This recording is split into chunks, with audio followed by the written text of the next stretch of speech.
안녕하세요. 리서치 에이전트 맥스웬입니다. 2025년 11월 11일과 12일, 시작이 참 투자자들을 혼란스럽게 만들었죠. 미국에선 AI 랠리에 대한 경고등이 켜졌는데 이상하게도 한국에서는 반도체 주가가 오르는 서로 완전히 다른 모습이 나타났거든요. 오늘 분석에서는 이렇게 상충되는 신호들 속에 숨겨진 시장의 진짜 흐름을 5가지 핵심 뉴스를 통해 명확하게 한번 짚어보겠습니다. 먼저 시장의 방향을 결정했던 그 5가지 결정적인 사건들부터 한번 살펴보죠. 네, 바로 이 5가지 뉴스입니다. 보시면 소프트뱅크가 엔비디아 지분을 다 팔았다, 웰스파고가 등급을 내렸다, 이런 부정적인 소식이 있는가 하면 또 한국 반도체는 올랐다, KDI가 성장률을 올렸다, 이런 긍정적인 소식도 있죠. 이렇게 겉으로 보기엔 완전히 모순되는 것 같은 뉴스들이 막 섞여 있는데 이게 바로 오늘 우리가 풀어야 할 핵심 숙제입니다.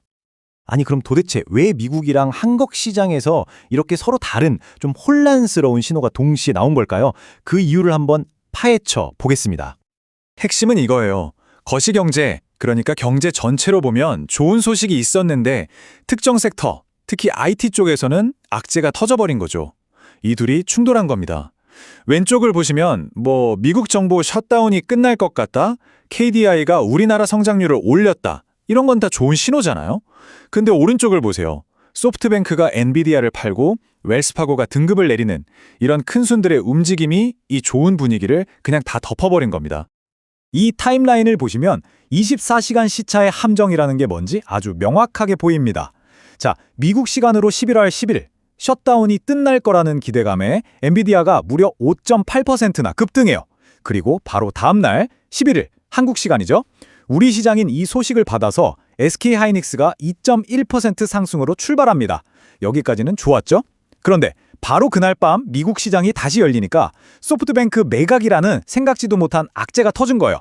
그래서 엔비디아 주가가 2% 넘게 빠지면서 하락 반전해버렸습니다. 결국 어떻게 됐을까요?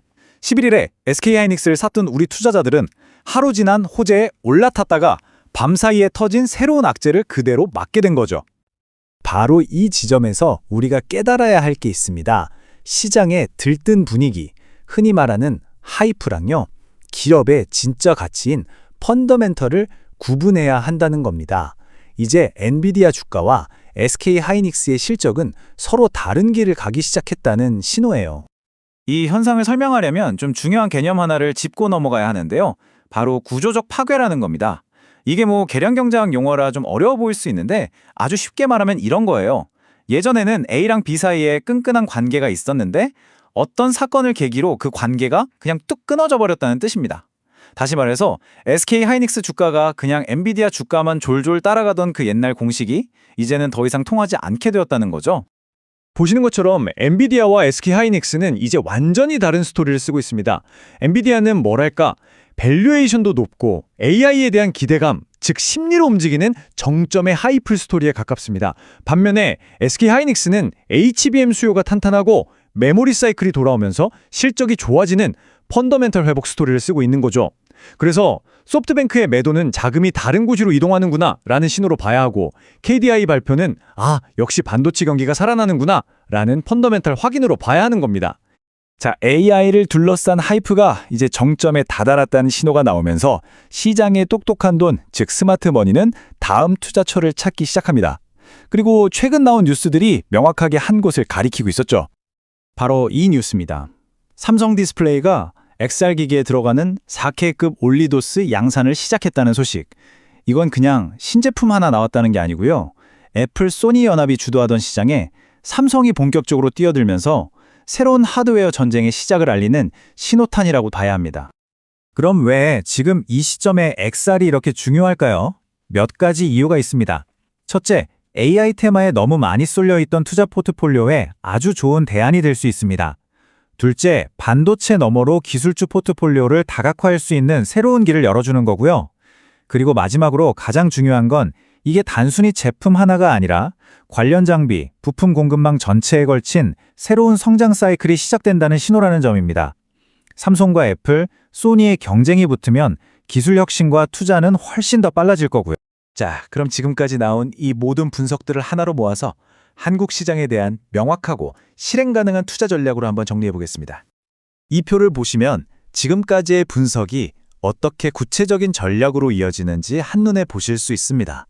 먼저 엔비디아 관련 악재는 우리 반도체 섹터에 단기적으로는 분명히 심리적인 부담을 줍니다. 하지만 KDI의 긍정적인 전망이 장기적인 펀더멘털은 탄탄하다는 걸 확인시켜주죠. 바로 이게 디커플링의 핵심 근거가 되는 거고요. 여기에 삼성의 올레도스 양산 소식은 XR이라는 완전히 새로운 성장 동력이 생겼다는 신호입니다. 그러니까 전략은 명확해지죠. 반도체 주식의 단기적인 하락을 오히려 장기적인 관점에서 매수 기회로 보고 동시에 XR 관련주들을 포트폴리오에 새롭게 담아서 분산 효과를 노리는 겁니다.